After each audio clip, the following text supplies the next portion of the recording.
আপনারা জানেন যে আজকে ওসমান হাদি ভাই গুলিবিদ্ধ হয়েছেন। ওনার চিকিৎসা প্রাথমিকভাবে ঢাকা মেডিকেল কলেজে হয়েছে, এরপর এভারকেয়ারে এসেছেন। আমরা পুরাটা সময়ই সাথে ছিলাম, ডাক্তাররা আপ্রাণ চেষ্টা করেছেন। ঢাকা মেডিকেল কলেজে খুবই সংকটাপন্ন অবস্থায় ওসমান হাদি ছিলেন। ওনার ওখানে অস্ত্রোপচার হয়েছে, ব্রেইনে অপারেশন হয়েছে। ওনার শরীরের কয়েকটা জায়গায় আঘাত আছে, বুকে আঘাত আছে, পায়ে আঘাত আছে। অপারেশন করার পরে উনি এখন এভারকেয়ারে ইন্টেন্সিভ কেয়ার বা আইটিইউতে আছেন। ওনার অবস্থা খুবই সংকটাপন্ন, কিন্তু এখন স্থিতিশীল অবস্থায় আছেন, উনি ফাইট করছেন। আপনাদের প্রতি দুইটা অনুরোধ থাকবে। একটা হচ্ছে হাসপাতালে এসে ভিড় করবেন না, যাতে করে চিকিৎসক যারা আছেন চিকিৎসাটা যেটা উনি পাচ্ছেন সেটা যাতে নির্বিঘ্নে চিকিৎসা চলতে পারে, এবং ওনার জন্য যা রক্ত প্রয়োজন বা ব্লাড প্রোডাক্টস প্রয়োজন সেটার যথেষ্ট সাপ্লাই এই হাসপাতালে আছে। তাই কেউ রক্ত দেওয়ার জন্য যদি মনে করেন দিতে চান তাহলে আপাতত প্রয়োজন নেই, আপনারা প্রস্তুত থাকেন, যদি দরকার হয় তাহলে হাসপাতাল কর্তৃপক্ষ জানাবে। কিন্তু বর্তমানে হাসপাতালে যথেষ্ট পরিমাণ ব্লাড আছে।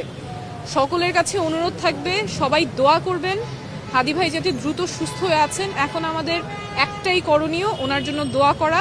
চিকিৎসা একদম সর্বোচ্চ চিকিৎসাটা ওনার জন্য নিশ্চিত করা হচ্ছে।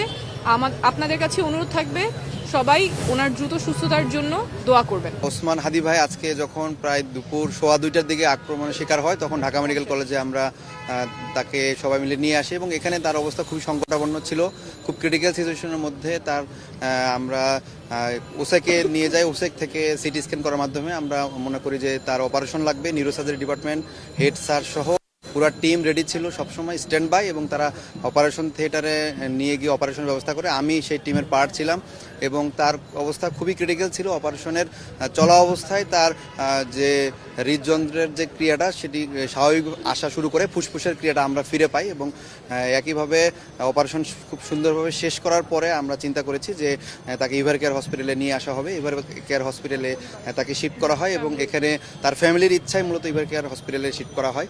এবং এখানে নিবিড় তত্ত্বাবধানে আছেন, এবং এখানে তার যে অর্গান সাপোর্টগুলো মোটামুটি কাজ করছে। আমরা দেশবাসীর কাছে আহ্বান জানাই, সবাই ওসমান হাদি ভাইয়ের জন্য দোয়া করবেন।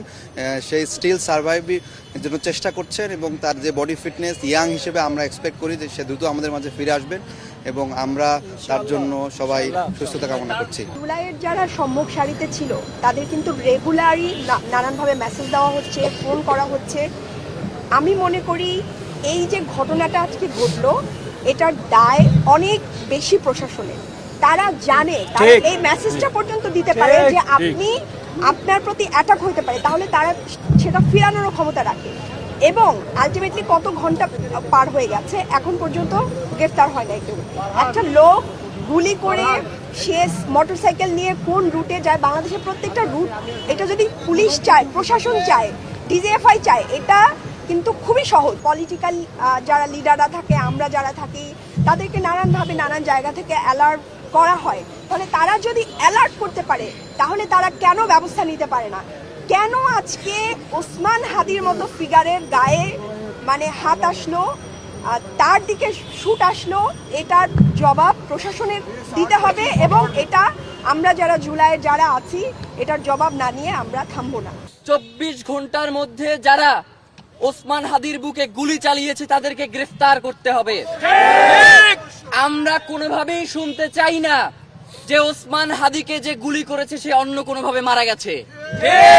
আমরা জানতে চাই আইন শৃঙ্খলা বাহিনী তাকে গ্রেফতার করবে, এবং এর পিছনে কারা কারা রয়েছে তাদেরকে খুঁজে বের করবেন। আমরা 24 ঘন্টার আলটিমেটাম দিচ্ছি।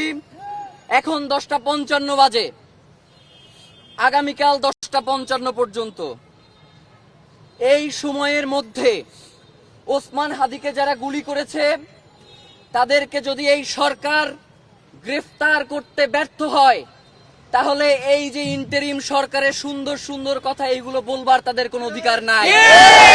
যে ইন্টারিম ওসমান হাদির মতো মানুষকে, ওসমান হাদির মতো কণ্ঠস্বরকে রক্ষা করতে পারে না, সে বাংলাদেশকে কিভাবে রক্ষা করবে? সুতরাং আমরা বলতে চাই, বাংলাদেশের স্বাধীনতার সার্বভৌমত্বকে টিকিয়ে রাখার জন্য ওসমান হাদির দরকার আছে।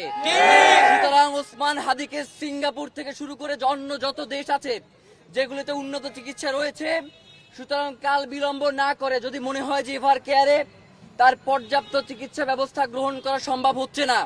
প্রয়োজনে চার্টার্ড বিমান করে তাকে চিকিৎসা গ্রহণের জন্য অতি দ্রুত বিদেশে পাঠানো হোক।